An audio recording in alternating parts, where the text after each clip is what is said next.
विषय तोच, न्यायाचा आणि हक्काचा, आझाद मैदानावरील शिक्षक समन्वय संघाचा. महाराष्ट्रातील तमाम 63,000 शिक्षक बांधवांना आज मी तुमच्याशी काही बोलू इच्छितो आणि ते बोलण्याचं योग्य कारणच आहे.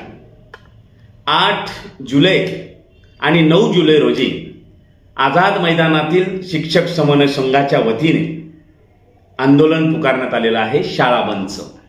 आता ह्या शाळा बंदवरून वेगवेगळ्या व्हॉट्सअपमध्ये, वेगवेगळ्या छोट्या मोठ्या मीडियामधनं निश्चितच अतिशय चांगल्या पद्धतीची आंदोलनाची मोर्चे बांधणी होताना दिसते आहे.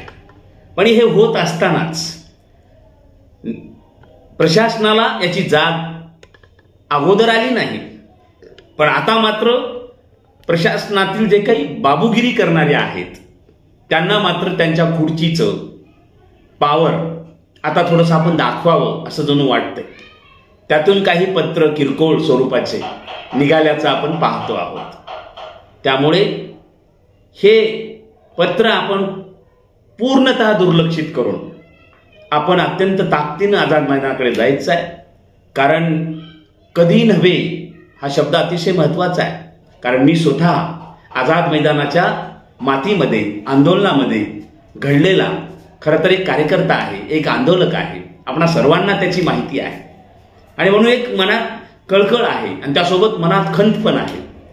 कधी नव्हे शिक्षक समन्वय संघाच्या बॅनरखाली आता 7 पदवीधर आमदार आणि 7 शिक्षक आमदार 8 आणि 9 तारखेला एकत्र येणार आहेत. कारण हा प्रश्न शिक्षकांचा आहे, या शिक्षकांचे ते प्रतिनिधी आहेत आणि याची मनातनं त्यांना जाणीव झाली. हे सगळ्यात मोठं आपलं यश आहे. आता प्रश्न असा आहे की जबाबदारी आपली जास्त वाढलेली आहे. कारण ते तर नारळ घेऊन हातात तयारच आहेत. जर आपण मोठ्या संख्येनं मैदानावर गेलो नाही की ही सगळी आपल्यावर नारळ फोडणार. आम्ही करायला तयार होतो, आम्ही तुमच्यासोबत लढायला तयार होतो, आम्ही तुमच्यासोबत संघर्ष करायला तयार होतो, पण तुम्हीच आला नाही. हे किती किती मोठं पाप असणार आहे. म्हणून घरात बसणाऱ्या, घरी राहू पाहणाऱ्या, अजूनही आझाद मैदानाकडे जाण्याचं नियोजन न केलेल्या बांधवांसाठी मी आज खास बोलतोय. बांधवांनी उठावं लागेल, पेटावं लागेल हक्कासाठी, न्यायासाठी, स्वतःसाठी, स्वतःच्या भविष्यासाठी. आपल्याला यावेळेस 8 आणि 9 तारखेला आझाद मैदानावर जावंच लागेल, यावंच लागेल. अन्यथा सबसे म्हणजे अगदी आपण जे करणार आहोत, जे होणारच आहे, या गोष्टी मग आपल्यापासून फार दूर जातील. पुन्हा मोठं आंदोलन 5 जून पासून आपले बांधव तिथं आहे. बरेच आपण सगळे अनेक जण मैदानावर जाऊन आलो होत, आपण परतीचा प्रवास केला. पण असे काही शिक्षक बांधव तिथं आहेत आजही ठाण मांडून तिथं असल्यामुळे आता त्या आंदोलनाला एक आक्रमक स्वरूप प्राप्त झालेलं आहे. या आक्रमकतेचा फायदा घेऊन आपण जर ताकदीनं पुन्हा एकदा शिक्षक समन्वय संघाची वज्रमूठ पुन्हा एकदा जर ताकदीनं आपण तयार केली, मला खात्री आहे आझाद मैदानाच्या मातीमध्ये मी जेव्हा जेव्हा आंदोलनं केली त्या आंदोलनाच्या त्या मातीच्या संघर्षातून मला एक खात्री वाटते आहे की यश फार दूर नाहीये.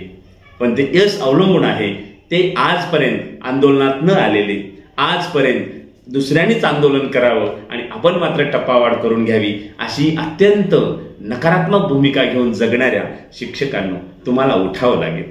तुम्हाला यावेळेस या आंदोलनाचं नेतृत्व करावं लागेल. यावेळेस तुम्हाला आझाद मैदानाची माती कपाळाला लावण्यासाठी निश्चित मुंबईकडे यावंच लागेल. म्हणून हे कळकळीचं बोलणं आहे, हे तळमळीचं बोलणं आहे. या तळमळी मागची भावना तुम्ही समजून घ्या. म्हणजे मी काहीतरी चुकीचं बोलावं असं नाही, काहीतरी टीकात्मक बोलावं असं नाही. घरी राहणाऱ्या बांधवांचा सुद्धा मोठा वाटा आता आंदोलनाला लागणं अत्यंत आवश्यक आहे. कारण 7 आमदार पदवीधर, 7 आमदार शिक्षक, हे 14 जण या 2 दिवसामध्ये आपल्यासोबत ठाण मांडून बसत असतील तर ही छोटी बाब नाही बरं का, ही फार मोठी बाब आहे. हे ऐतिहासिक असणार आहे. मला तर कधी कधी असं वाटतं की टप्पाच काय, प्रचलित नुसार 100% सुद्धा पगार आपल्याला मिळू शकतो. कारण आपण पीडित आहोत, आपण वंचित आहोत, आपण अगदीच मेलेले आहोत. आपल्यावर एवढा अन्याय झालेला आहे की त्या अन्यायाला वाचा 100% देऊन सुद्धा पूर्णत्वाला जाणार नाही, एवढा अन्याय आपण सहन केलेला आहे. आणि म्हणून टप्पाच काय बघताय तुम्ही, ही फार मोठी संधी चालून आलेली आहे. जर 14 आमदार आपल्या सोबत असतील आणि आझाद मैदानावर हजारोचा शिक्षकांचा जनसमुदाय असेल तर सरकारला ते करावं लागेल. कारण सरकार शेवटी माणसांनी बनलेलं आहे. त्यांनाही भावना आहेत, देण्याची भूमिका आहे, म्हणून तर शासन आदेश काढलेला आहे. आता शासन आदेशानुसार आपल्याला निधी उपलब्ध करून घेण्यासाठी तिथं जायचंय. म्हणून मनात कुठलाही नकारात्मक भावना आणू नका. लढण्याची फक्त तयारी ठेवा, संघर्ष करण्याची तयारी ठेवा. आपण लढूया, संघर्ष करूया सगळेजण. आता आझाद मैदानावर निश्चित सोमवारपासून भेटूया. हजारोच्या संख्येने पुढे जाऊया आणि जिंकूया. धन्यवाद.